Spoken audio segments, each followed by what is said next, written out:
The plan was simple. Send 2 platoons of infantry through the expansive cave network that sat just beneath the planet's surface, and then pop up behind one of the Alliance regiments that had recently set up outside the Nexus. At the same time, the Terran 1st Tank and Exo companies would sortie out to take the fight to them.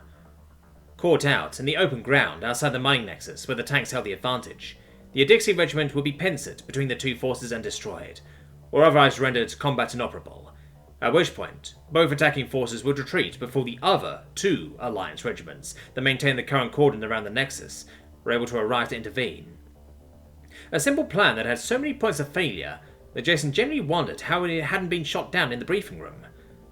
Oh yeah, our colonel's determined to go out in a blaze of glory, he thought, as he languidly looked over the small flotilla of boats that made up the infantry component of Underground Attack Group 1.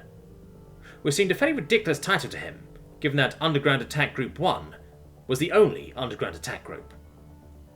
Expansive or not, there came a point with tunnels where more bodies would simply get in the way, and according to Pooter, that point was exactly 2 platoons worth of men and women. Personally, he thought the number to be a tad small given what they were intended for, but he hadn't been asked his opinion. The only thing he'd been asked was if he thought it might be possible to get the Orpheans on board to help navigate the underground world. And being the naive idiot he was, he had said yes. To be fair, he thought they'd be spitballing ideas for a possible avenue of retreat, not attack, but that scrap of knowledge proved precious little comfort to him now. Not now that he was sat in a boat, who knew how far underground, and set to attack a much larger and better equipped force.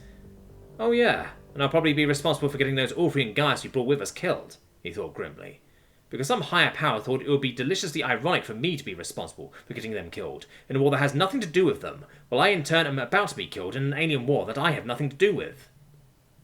To be fair, he'd had the feeling that the Orphean chiefess had been less than enthused about risking her people herself. Unfortunately for her, and his conscience, Pooter and 2 platoons of Imperial Marines showing up on her doorstep had been a hell of an incentive toward cooperation. Which was just Imperial negotiation tactics to a T, really. Look, I'm just saying, why don't we save ourselves some trouble, and rather than going up there to get shot up, drop the tunnels beneath them? Jason slumped in his seat as he heard the whispered conversation between the 2 Marines behind him.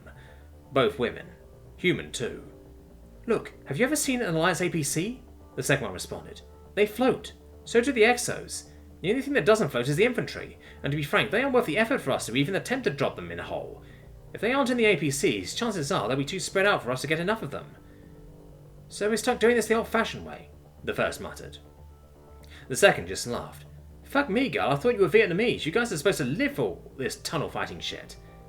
First of all, that's racist. Second of all... Jason mentally tuned the rest of that conversation out. It was nothing he hadn't heard before. Hell, it was nothing he hadn't argued before. Unfortunately, Clever made the same arguments the Vietnamese woman's friend did. And as much as Poot had seemed ill at ease with the orders she'd been given, he knew the Rikiri woman well enough to know that she'd follow them without deviation, which meant that by extension, he'd be following them without deviation. Even as he put pretty even nods on this getting them all killed, which meant Dolby's words were on his mind, about how Clef was being cast with all of their lives, as she didn't have any real expectation of them surviving what was to come, and only desire to go down swinging. Despite himself, he had to wonder if the old man would be faring any better than he would in an hour. The old Russian's tenure as a valued advisor had come to an end with his decision to argue against Clef, which meant he was likely stuck in a tank with the rest of the tank company, waiting for orders to move, even while Jason floated lazily down a river. Or paddled. Technically, though he wasn't the one doing the paddling, and that was a task relegated to the hapless Orphean guy they brought with them, and 2 of his fellow Marines. Speaking of which, he thought, turning round. So, you've been avoiding me ever since we had sex. He couldn't actually see Nora's features through her helmet, but it was easy to read the incredulity in her body language that she stopped paddling for a moment to stare at him. I haven't, she said after a moment, before she resumed paddling. You definitely have. I spoke to you about Clef ordering you to help with morale. You were ordered to do that, he pointed out. And while that wasn't all that long ago, according to Yarrow, you practically begged to switch with her guard detail when the colour guard was reinstated. Which comes as a surprise to him, when Yarrow had silently shown back up at his side, though it shouldn't have been. He was now, once more, considered a valuable asset for his contributions to the unit's comm trouble. It also helped that the regiment no longer really needed soldiers to act as runners with the lasercom system disseminated throughout, for the most part at least. Certain things couldn't be conveyed through text, and as such, a much smaller pool of runners still existed. Which was why Jason had only a single member of his protective detail returned to him. Now, apparently it was Nora who had originally been slated for that role, with Yarrow remaining a member of the runner team. Which just stinks of mismanagement and prejudice, given that humans would obviously make for better runners with our improved stamina, he thought. Clearly Command disagreed, as those who'd been picked for the role seemed to predominantly come from the ranks of the Rakiri. Apparently, only they were trusted enough for those more valuable messages, and even then, he had a feeling the Wolf Woman had only been chosen for the role because even a bigot on the level of Gremp would be able to see that they'd outperform a Shorvanti by magnitudes when it came to running. Nora sighed. See, this is why fraternizing is a bad idea. It turns a military unit from a smoothly operating machine into the set of some godforsaken soap opera. As much as Jason wanted to argue with that assertion, he really couldn't. After all, he was the one bugging most of his subordinates about why they were giving him the silent treatment right before what would probably be the most desperate fight of his life. And he included boarding the Moor on that list. But if you're going to corner me over it, I might as well be honest, she nodded to him. I figure I owe you that much. I appreciate that, he smiled. We'll see, she said dubiously before continuing, because I'm going to say right now that what we did shouldn't have happened. It was grossly unprofessional and damn near a dereliction of duty. Jason went to speak, only for Nora to cut him off as she raised her hand. Look, I know the perps do things differently, but I'm not a perp. What I am, or was horny, drunk, and frustrated with lots of things. Well, he'd gotten some hints of that. The phrase human pussy certainly leapt to mind. I also discovered I might have a bit of a voyeurism fetish, she mumbled. And he's certainly got more than a hint of that. Still, he could read the writing on the wall. So, it was a one-off thing, she nodded. One that's never going to happen again, she paused. I like you, Jason. Mostly. You seem like a good guy from what I can see, but you've got a few flaws that makes me think things would never work out between us. A mile-wide issue with authority being the biggest and most pertinent one. Well, he liked to think he had a pretty good reason for that. He also didn't have an issue with authorities when they weren't being stupid. Which is pretty rare, so... he thought. Perhaps I do have an issue with authority. You also have a bad habit of disappearing into your own head for hours or days at a time when you're working on something, Nora continued. Your morals seem to be pretty fair weather. I also don't think I've ever heard you reference any kind of life back on Earth, which certainly raises a few red flags for me. The woman shook her head, as if realizing that she'd gotten sidetracked. Apparently she'd given this whole thing a fair bit of thought. My point is, as I said, I like you. He couldn't see it, but he had a feeling she was smiling at him. But you definitely aren't relationship material. To be honest, Jason didn't know why that last bit stung. Not that he'd been exactly happy to hear the other parts, but the last bit definitely had the most impact. Which was odd, because it wasn't like he'd been looking for a relationship with Nora either. His dance card was already all kinds of full. Perhaps because it was almost word for word what he'd heard from girls in the past. Now don't go thinking this is all about you. I've got my own issues here too, Nora said, as if attempting some commiseration. While perp girls might be willing to look past a lot of guys' issues, because they're thirsty as hell, I'm not quite there yet. Just because it's suddenly got a bit tougher to find a decent relationship, doesn't mean I've got to latch onto the first dick that sticks around me for more than 5 minutes. Well, I suppose that made sense. So, colleagues? He asked finally. And friends, I like to think. She extended a hand, which she shook. For whatever reason, despite the harsh truths he just imbibed, he felt a little lighter after that conversation. It was nice to have cleared the air. And while he might have lost a potential lover, he'd gained a friend. And he had precious few of those. Now, rather than gossiping like a pair of high school teens, how about we focus on acting like Marines? He returned his attention to the front of the boat. You won't get any argument from... Her words were cut off as a sudden shriek came from up ahead. Roaches! Someone shouted, just as another echoed, Alliance! Jason watched in muted horror as a Marine in the boat ahead suddenly keeled over, dropping lifelessly in the water beneath. Adrenaline coursing through his blood, he glanced around and swore. The little flotilla had entered a semi-open area of the cave. It was the perfect ambush spot. Careless, he thought, even as he knew it was a lie. They hadn't been careless. The troops at the front would have been watching for anything. The Adixi were apparently just that much better at hiding. The Imperials were in chaos as shots seemingly came from all round, and people were thrown into the water, alive and dead. It was difficult to return fire because Jason could scarcely see where the shots were even coming from. Not that said fact stopped some, who seemed to be firing blindly into the murk. Jason ignored them, trying to sight in on the enemy. Unsuccessfully.